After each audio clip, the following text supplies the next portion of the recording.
Hello student, welcome back to my YouTube channel the biology hub. आज के इस video में हम पढ़ेंगे सेंट्रल डोग्मा ऑफ बायोलॉजी।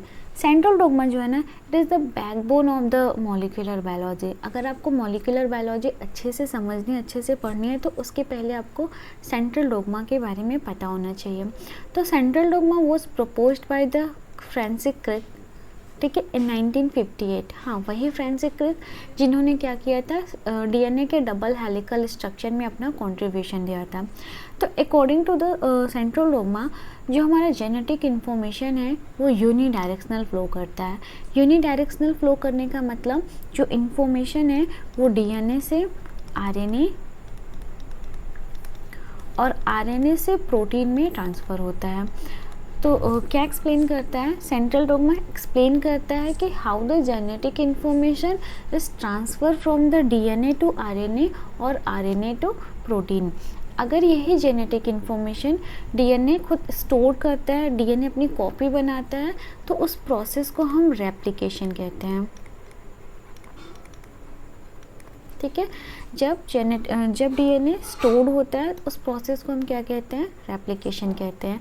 जब डीएनए अपनी इंफॉर्मेशन को ट्रांसफ़र कर देता है आरएनए के पास, या डीएनए से जब आरएनए का फॉर्मेशन होता है तो उस प्रोसेस को हम ट्रांसक्रिप्शन कहते हैं।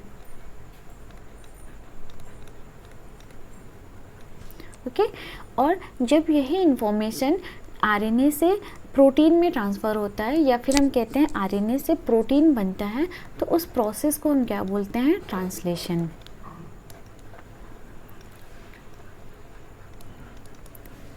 ठीक है, समझ में आया कि सेंट्रल डोग्मा क्या होता है? सेंट्रल डोग्मा एक्सप्लेन करता है how the genetic information is flow from the DNA to RNA और आरएनए टू प्रोटीन। ये जो इन्फॉर्मेशन है ये यूनी डायरेक्शनल और हम कह सकते हैं सिंगल डायरेक्शनल होता है। मतलब कि डीएनए से इन्फॉर्मेशन आरएनए में जाता है और आरएनए से इन्फॉर्मेशन प्रोटीन में जाता है, but exceptions are always there. तो यहाँ पे भी एक्सेप्शंस प्रेजेंट होते हैं। कुछ वायरसेस, ऐसे वायरसेस जिनका जो जेनेटिक मटेरियल होता है वो क्या होता है? आरएनए। ऐसे वायरसेस को हम रेट्रोवायरस कहते हैं। ठीक है, जैसे एचआईवी हो गया, कोविड हो गया, तो इनका जेनेटिक इन्फॉर्मेशन, जेनेटिक जो मटेरियल था वो क्या था? डीएनए। तो जेनेटिक मटेरियल क्या है? आरएनए। तो जब आरएनए से इन्फॉर्मेशन डीएनए में जाता है तो इस प्रोसेस को हम बोलते हैं रिवर्स ट्रांसक्रिप्शन। ठीक है, ऐसे वायरसेस जिनका जेनेटिक मटेरियल आरएनए होता है वो अपनी इन्फॉर्मेशन को क्या करते हैं? डीएनए को देते हैं, फिर डीएनए से इन्फॉर्मेशन फिर से आरएनए में एंड देन फिर प्रोटीन में ट्रांसफ़र होता है।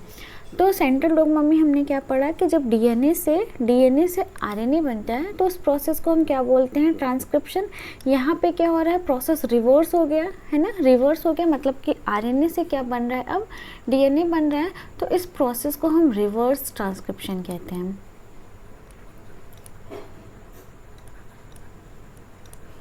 ठीक है, reverse transcription was proposed by Temin in 1970। तो सेंट्रल डोग्मा को किसने प्रपोज किया था? टैनिम को। अच्छा, ऐसे वायरसेस जिनका जेनेटिक मटेरियल आरएनए होता है, जिनमें रिवर्स ट्रांसक्रिप्शन होता है, उनको हम ये भी बोलते हैं कि उनमें क्या होता है? रिवर्स सेंट्रल डोग्मा होता है। Reverse central dogma. अभी हमने सेंट्रल डोग्मा में क्या पढ़ा था कि सेंट्रल डोग्मा क्या डिस्क्राइब करता है? ये डिस्क्राइब करता है कि जो हमारा जेनेटिक इन्फॉर्मेशन है वो डीएनए से आरएनए और आरएनए से प्रोटीन में जा रहा है। ठीक, यहाँ पे क्या हो रहा है? प्रोसेस रिवर्स हो गया है, आरएनए से डीएनए में जा रहा है, इसीलिए इसको central dogma, reverse central dogma भी बोलते हैं। तो आई होप आपको ये समझ में आया हो कि व्हाट इज सेंट्रल डोग्मा। ये इंपॉर्टेंट है, एग्जाम में इससे क्वेश्चन बहुत बार आते हैं, इसके सीक्वेंस से क्वेश्चन आता है, या फिर रेप्लिकेशन, ट्रांसक्रिप्शन और ट्रांसलेशन से क्वेश्चन आते हैं। सो आई होप आपको मेरा वीडियो अच्छा लगा हो। Thank you for watching.